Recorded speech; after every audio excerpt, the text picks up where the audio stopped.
Welcome to our tutorial on how to change the default reply behavior in Gmail on your PC.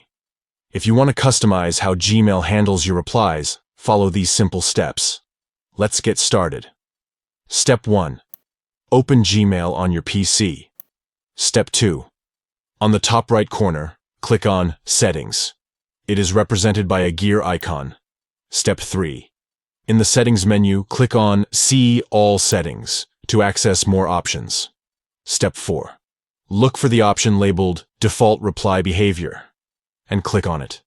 By following these quick and easy steps, you can personalize how Gmail handles your replies, whether you want it to reply to the sender, reply to all recipients, or forward the email. Thank you for watching our tutorial. If you found this information helpful, please consider giving this video a thumbs up and subscribing to our channel for more useful tutorials on Gmail and other tech-related topics.